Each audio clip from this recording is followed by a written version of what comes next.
My name is Emily. Currently, I'm working at my husband's family-owned business. The company, run by my father-in-law, is a small enterprise with about 6 employees. My father-in-law, the CEO, is a quiet man who rarely interferes in the business operations. Instead, my husband, let's call him John, who is the next in line to take over, does a lot of the work. He personally goes out to bring in projects for the company. When there's a big project, all the employees are eager and work hard. I've been working at this pleasant company for 10 years since we got married, but Hey, Emily, how long do you plan to stick around our company? I had come home earlier than John, who was still at work, to prepare dinner. At home, there was my mother-in-law, who wasn't working. She used to work at the company before I joined, and when John and I got married, she said with a smile, "Finally, I don't have to work anymore." However, it seems like she got bored not having to work and started to behave in a way similar to bullying me. What do you mean by sticking around? Just what I said. You married John because you couldn't work anywhere else, and thought you'd force your way into working at our company, didn't you? I sighed inwardly. Lately, I've been hearing this a lot. I quit my previous job and joined this family-owned small business when I got married. But I didn't leave my previous job because I was fired. For some reason, my mother-in-law seems to think I'm completely incapable of working. Karen, as I've said before, it's not that I couldn't work at another company. That's not why I joined John's company. Huh, I can see right through your real intentions. My mother-in-law said, as if she knew everything about me, and briskly went back to the living room. But the problem with my mother-in-law isn't just her words. She said she would quit the company and focus on household chores, but she doesn't do any of them. My father-in-law has repeatedly addressed this issue. Even though he says, "You're home all day, please do some housework," she responds, "I've worked all my life. Now it's the daughter-in-law's role to take care of the house and does no housework at all. So I mostly end up cooking dinner." My mother-in-law does prepare her own lunch, but never cleans up after herself, leaving the sink full of dishes when I come home. Karen, it would be nice if you could clean up after yourself. At that, my mother-in-law flew into a rage. "Are you trying to order me around? How dare you as a daughter-in-law? I wish my daughter, Lisa, would come back soon instead of someone inconsiderate like you." Lisa is John's biological sister and my sister-in-law. I've only met her once, during a family meeting. She didn't attend our wedding because she canceled at the last minute. John later called her to ask about it, and it turned out she had hung out drinking with friends the night before and got a hangover. Lisa said, "I'm gonna work in fashion," and seems to have started living in New York after finishing college. Lisa is doing her best in New York. People say New York is so cold, don't they? I can't believe she could ever live in a place like that. Come to think of it, you were born in New York too, right? No wonder you're so cold to me. Trying to cook dinner while keeping up with my mother-in-law's chatter was impossible, so I just nodded along and got dinner ready. When my mother-in-law tried to interfere, I simply said, "Dinner's gonna be late at this rate," to get her to reluctantly head back to the living room. Both my father-in-law and John are aware of my mother-in-law's bullying, and they try to admonish her whenever they see it, but it hardly makes a difference. If anything, getting scolded by my father-in-law and John just makes her lash out at me more. I wasn't subjected to violence, and with my father-in-law and John on my side, I had managed to ignore my mother-in-law's words until now. However, my mother-in-law eventually did something unbelievable. It happened one morning as I was getting ready to head to the office after finishing breakfast. Out of nowhere, she exclaimed, "Oh dear, what a mess," and dumped a bucket of water into my bag. "Wait, what are you doing?" Oh, was it your stuff? I could have sworn it was just a big piece of trash. Even if you thought it was trash, who dumps water on it? The carpet's soaked now. And the vacuum cleaner. Oh, what's the point? As I was laying out my waterlogged documents on the table, she said with a grin, Well, you don't need to go to work anymore. "Excuse me?" You've been cleaning to this house for 10 years, but I finally managed to get rid of you. "Get rid of me?" The truth is, my daughter is joining the company, so we want you to leave. Your employment at our company ends today. Well, all you need to do today is apologize to your father-in-law and John for all the trouble you've caused. I was dumbfounded.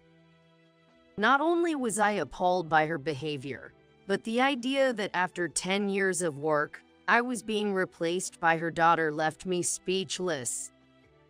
Are you serious? Wasn't she working in a fashion store? She said she was tired of dealing with the cold people in New York. So, when I told her there was a job waiting, if she came home, she was eager to return. And now that she's coming back, you can leave this house. Without listening to me, she handed me an envelope, saying, "I've written your resignation letter for you," and kicked me out of the house. I went to the office, just a 3-minute walk away, and explained everything to my father-in-law and John. They were as astounded as I was, but suggested that maybe resigning would show her the reality of the situation. Reflecting on the past 10 years working for the family business, where vacations were scarce, I realized I hadn't taken a trip by myself. Encouraged by my father-in-law and John to stretch my wings, I decided to take a trip to a spa resort. Apparently, Lisa, who came to work as my replacement, didn't show up until 1 p.m. instead of the morning. Moreover, she seemed to ignore any work-related explanations given by my father-in-law and John. Well, I left for my trip to the spa resort without crossing paths with my mother-in-law. I enjoyed the spa and the seafood to my heart's content for 3 days, but on the 4th day, Lisa, who had started working in my place, came crying to me. "Hey, what's this all about? Mom said it was a job where I just had to sit in a chair, so I came back. And both John and Dad are acting like I can't do anything." She must have gotten my contact from her mother. Since I was getting bored with just resting, I decided to address the situation. "How good are you with computers, Lisa?" I watch videos online. Oh, and I play games? "Do you know how to use Word or Excel?" What? "What about editing software for images or videos or anything? Have you ever used anything like that?" What's that? It seemed she had been working in an apparel shop in New York all this time. Working in an apparel shop doesn't mean you wouldn't use a computer. You'd likely use Excel for sales figures. So, can you do sales calculations? Fill in documents? I can do that. Then you can obviously calculate sales tax, right? She seemed unsure and surprised. There might be other things she could do, but if she wants to fill the gap I left, she has to be able to do calculations. Her inability to calculate was probably why she's getting scolded by her father and John. After all, she and her mother tried to oust me, so a little hardship was deserved.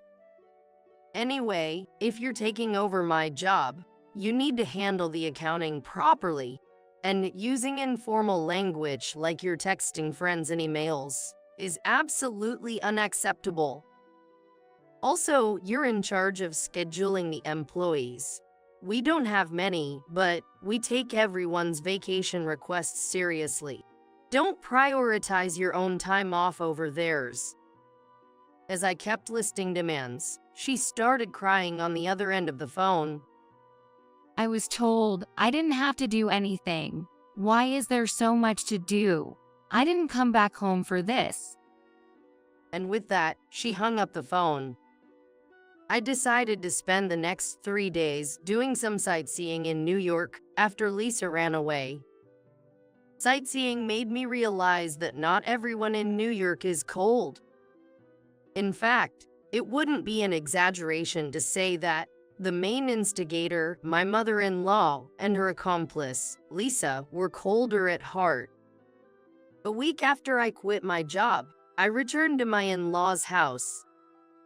As soon as they knew I was back, my mother-in-law, her face red with anger, came at me as if she was about to grab me. You made my daughter cry. I won't let this go. My husband, John, and my father-in-law stopped her from grabbing me.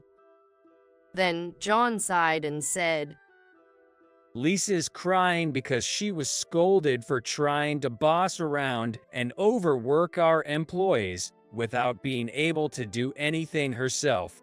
It's not Emily's fault. Besides, Emily wasn't here for a week, so there's no way she could have done anything to Lisa. Mom, please stop with your delusions of persecution. But this woman is making Lisa suffer. Where is Lisa now?